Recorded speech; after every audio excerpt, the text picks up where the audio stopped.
Very excited to have a special guest with us this morning, former presidential candidate, current co-chair of the Forward Party, and author of the new book, The Last Election. I should say co-author alongside Stephen Marsh. There's the book, you can see it there. And it's a novel this time. It is not nonfiction as his previous books were. The one and only friend of the show, Andrew Yang. Great to see you, sir. Good to see you, man. Great to be back. Hey, guys. Congratulations on all the success in the new studio and everything. Thank you. Oh, well, thank you. And the focus group. Love the focus group. Yeah, wasn't that cool? We're going to do more. You were a key part of it. Yeah, thanks. All right, so Andrew, just talk to us a little bit about the book and what it was that inspired this kind of, dark take that, again, it's fiction, but it's kind of a dark take on the future of America here.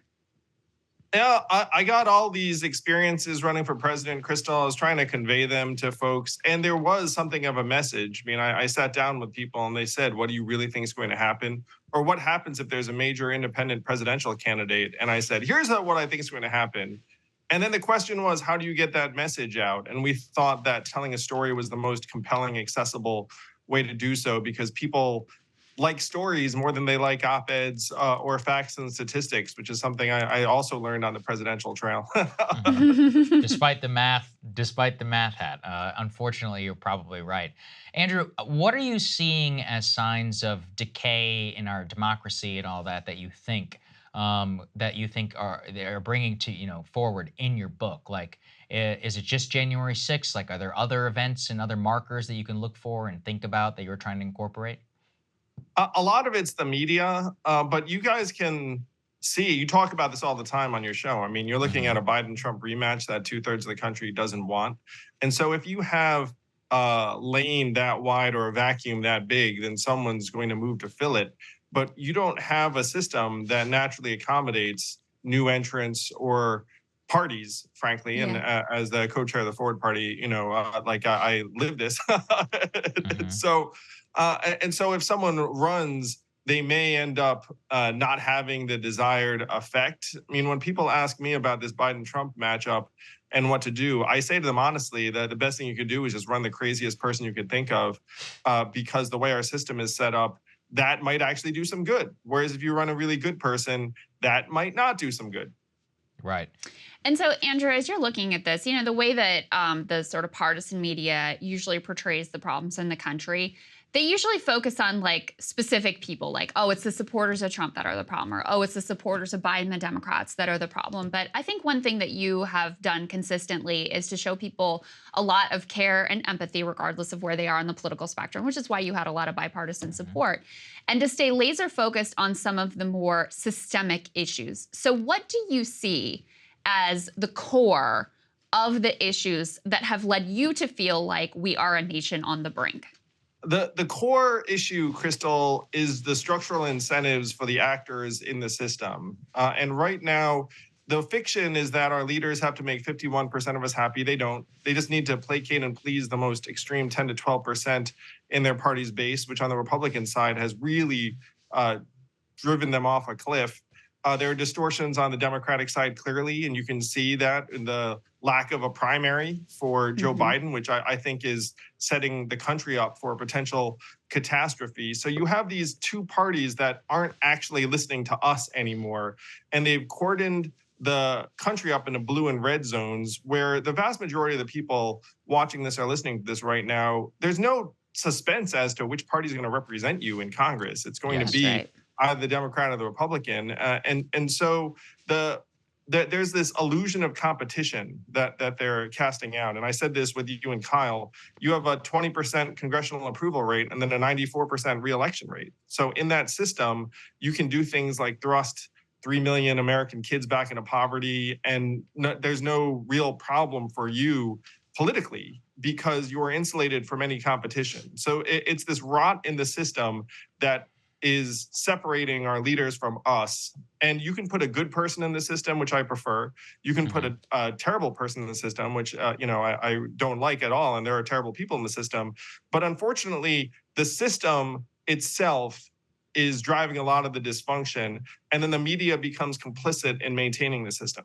Yeah, I think you're absolutely right. Something always been fascinated, as you know, Andrew, we were all there at the time, is your rise, I always saw as very indicative of the internet and its first imprints for real this time on the election. I'd made a comparison here previously about Vivek Ramaswamy, someone who you've talked about previously. Just wanted to ask for your general take so far as to not only the overall primary process, the Democratic primary, the Republican primary, how you see some of the seeds that you planted and how they're manifesting right now. I got to say, you two and breaking points are part of the cure, part of the antidote. When you talk about my Thank you. run activating people in a whole new way, I feel like you guys do it every day. So really, like, kudos to you all for actually helping people see things more clearly. I wish that there was a Democratic primary, and one of the ideas I put out there was that there should be a vice presidential primary. If Joe Mhm. Biden insists on saying, "Hey, it's going to be me again," like, let's figure out who my successor should be. And then there are folks who are running who have captured some of the anti-institutional energy. I think Vivek is certainly very high on that list. Uh, the Republican Party is more welcoming to outsiders than Democrats, in part because of their relationship with the media. And I wish that anyone other than Trump seemed like they were achieving enough energy to make sure Trump's not the nominee. I think Trump's a total catastrophe, and I'm trying to do anything I can to keep Trump from winning again. As we're having this conversation, I would see Trump as, unfortunately, a mild favorite to Mhm. win re-election, in large part because I think there are going to be multiple candidates in the general in 2024.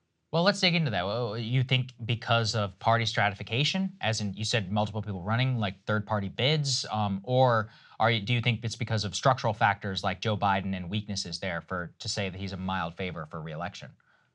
Oh no, I think Trump's a mild favorite to win re-election. But Yeah. so first, I think Joe Biden is not the best candidate on the Democratic side. I think they're having a bad process. I think he's being saddled with some tough economic issues that, of course, people are going to lay at his feet.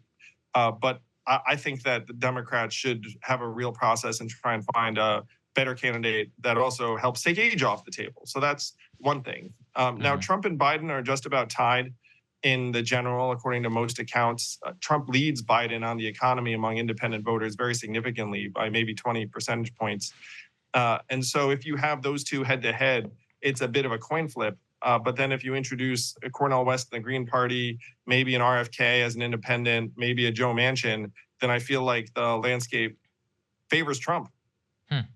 I think there's a lot to be said about that. Andrew, I wanted to ask you as well. You talked about some of the structural factors. You talked about the system of the elections themselves, the party control, the media control, the way that they choose to operate, and the incentive structure that they have as well.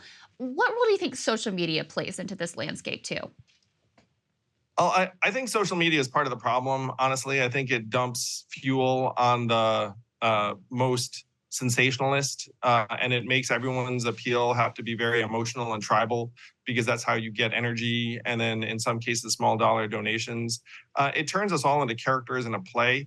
And Mm. the narratives are not leading us anywhere constructive. It Right. was Ezra Klein who said, corrupt system compromises good individuals with ease. I'm going to say social media is a corrupt system. Hmm. That's a really interesting way of putting it. I mean, I guess, Andrew, we have a lot of people who still watch the show, OG Yang Gang, many people who you activated into politics. So we've been trying to carry forward some of that energy. Now that it's been, several years since all of that happened, what are some of the reflections that you have about viable political movements, why you decided to go with the Ford Party, and where people should channel their energy if they want to keep it in a good direction and not into cynicism? What I would say to folks who want to make good things happen for people, and I put myself in that category, is that the two-party system is designed to diffuse and weaken any popular energy, in part by separating us from each other. There are millions of Americans on both sides of the aisle that don't like child poverty. But unfortunately, right now, we're being separated and said, hey, like your enemy are the people over there. And we're being set up. So unless you make headway on this system, the system that makes our leaders unaccountable to us, the leaders that make us think that we are each other's enemies, even though we're all kind of in the same boat in terms of AI and these other issues. So the Mhm. folks that supported me, I get that you might think that, hey, this is a different vibe or approach. But this is, to me, the real approach, because if I was running around saying, hey, let's do all of these things, the system would not let those things occur. So unless we actually amend and modernize the system, we're just going to drive ourselves crazy, and each other, eventually you'll be at each other's throats. So let's change the system itself. That's the real path forward. And I feel like Krystal actually exerted herself in this direction a number of years ago, trying to get different candidates in the Midwest who represented more of like a populist working class. I mean, that was one approach. But the incentives of the parties are driving them very, very strongly in particular directions. And it's away from the direction that Krystal was working them towards, because like at this point, they look at Ohio and say, hey, Ohio's not competitive for us anymore. So I guess who cares? You don't matter. Like, we don't care anymore. We'll just trade you in for, a diversifying state. Yeah. Well, Andrew, you said something in the interview you did with me and Kyle that stuck with me, which is, when you ran for president and you put UBI forward as a central part of your campaign, you massively moved the needle in terms of support for it, interest in it. You made it so it was a majority support issue. But if you have a system that doesn't reflect the will of the majority or even take it into account whatsoever, it doesn't matter. And so I think that's why, the direction you're going and focusing on things like ranked choice voting that could actually open things up so you actually have more democratic choice available to people. I think it's actually a really good and positive direction. I'm glad you're engaged in that fight. I totally agree. I absolutely agree. Well, Krystal, that is really the fundamental insight, is that 74% of us want term limits. Not seeing that. 85% of us want less money in politics, don't want members of Congress to be able to trade. Who cares? It's like what we want is essentially irrelevant. I'm going to guess 80% plus of us don't like child poverty. You know what I mean? Like we'd like to lift those 3 million kids back out of poverty. But of course, that doesn't matter. And you look around and say, where were the protests when all these people were re-impoverished? Not a peep. So it's only when you realize that what we want and think is irrelevant in the system do you actually catch on. And then after you catch on, you say, okay, how can we make it so that what we want actually does matter? I mean, 2/3 of Americans want universal basic income. So are we going to get it? Not in this system. It's only in a better system that we'd have a chance at addressing the real challenges of this time. Yeah. Totally agree with you. Andrew, thank you so much for joining us. And guys, go out and check out the book. It's called The Last Election, co-authored Andrew and his co-author, Stephen Barsh. Really interesting. And I think, sometimes stories are the best way to drive a point home and get people to pay attention to some of these underlying structural issues that you're trying to highlight here. So, Andrew, always great to see you. And thank you so much for your time, my friend. Good to see you, man. Thank you. Great seeing you guys, too. Thanks for having me. Hey, guys, if you like that video, go to breakingpoints.com, become a premium subscriber, and help us build the best independent media organization on the planet. That's right. We're subscriber funded. We're building something new. We want to replace these failing mainstream media organizations. So, again, to subscribe, it's breakingpoints.com.